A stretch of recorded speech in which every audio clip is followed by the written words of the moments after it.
Assalamualaikum warahmatullahi wabarakatuh. Nama saya Alfitra Yuddin Rasyad. Saya dari kelas N dengan NIM 2050 4020 7111 dalam video ini saya akan menjelaskan tentang Pranata atau lembaga sosial di Kabupaten Lamongan. Langsung simak videonya ya.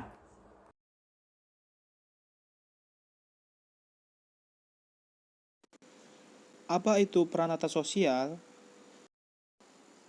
Menurut Sukanto, Pranata sosial merupakan lembaga kemasyarakatan yang lebih menunjuk pada suatu bentuk dan sekaligus mengandung pengertian-pengertian abstrak perihal adanya norma-norma dan peraturan tertentu yang menjadi ciri suatu lembaga masyarakat. Sementara itu, di dalam sosiologi pertanian, Pranata sosial membahas mengenai sistem upah, gotong royong, hingga sistem yang dilakukan oleh petani dalam menggarap lahan miliknya. Menurut Hernanto, tenaga kerja pada kegiatan usaha tani diperoleh dari dalam keluarga dan luar keluarga. Tenaga kerja dari dalam keluarga terdiri dari anggota keluarga petani. Sementara itu, tenaga kerja dari luar keluarga didapatkan melalui beberapa cara seperti berikut ini. Yang pertama ialah upahan. Tenaga kerja upahan merupakan tenaga kerja yang didapatkan dengan sistem upah yang diberikan oleh pemilik lahan sebagai imbalan atau balas jasa kepada pekerjanya. Dalam kegiatan usaha tani, dikenal beberapa sistem dalam pengupahan seperti sistem bawon, sistem ketokan, upah harian, dan upah borongan. Yang kedua ialah sistem sambatan. Sistem ini merupakan cara perolehan tenaga kerja dari luar keluarga dengan cara gotong royong atau tolong-menolong antar petani. Sistem ini biasanya tidak berdasar kepada pertimbangan ekonomi, namun lebih kepada aspek sosial. Yang terakhir ialah arisan tenaga kerja. Sistem arisan dilakukan dengan cara antar petani mengembalikan tenaga kerja yang telah bekerja pada lahannya atau secara bergiliran sesuai dengan kesepakatan antar peserta arisan.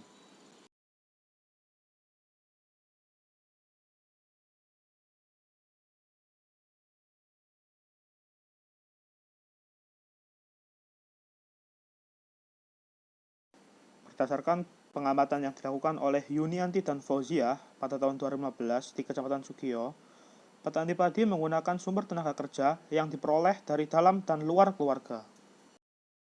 Tenaga kerja yang berasal dari dalam keluarga biasanya terlibat di dalam proses perawatan seperti pemupukan, penyiangan, dan penyemprotan. Proses tersebut biasanya dilakukan saat pagi hari sebelum zuhur atau pada saat anggota keluarga mereka tidak melakukan kegiatan lain.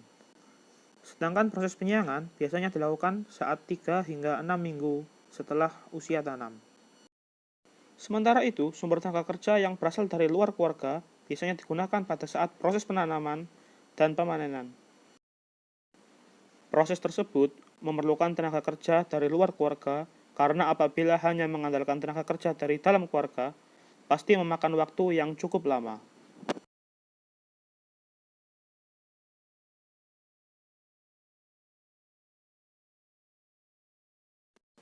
Berdasarkan penelitian yang dilakukan oleh Widianto, sistem kelembagaan upah yang diterapkan pada usaha tani tembakau di Desa Mendugo, Kecamatan Ngimbang, Kabupaten Lamongan, meliputi sistem borongan, harian, dan juga irutan.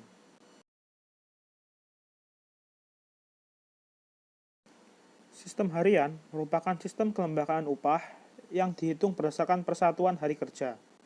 Pada usaha tani tembakau, biasanya diterapkan dalam kegiatan persiapan pembibitan, pemeliharaan bibit, pembuatan saluran air, penyulaman, pengairan, pemupukan, penyiangan, pemangkasan, dan pengendalian hama dan penyakit.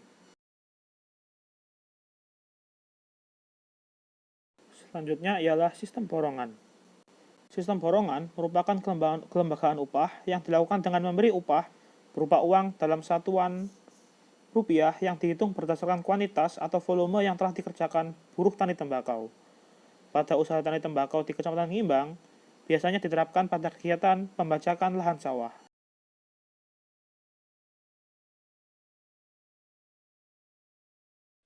Yang terakhir ialah sistem irutan. Sistem ini merupakan sistem gotong royong yang diterapkan untuk menyerap tenaga kerja tanpa memberi upah.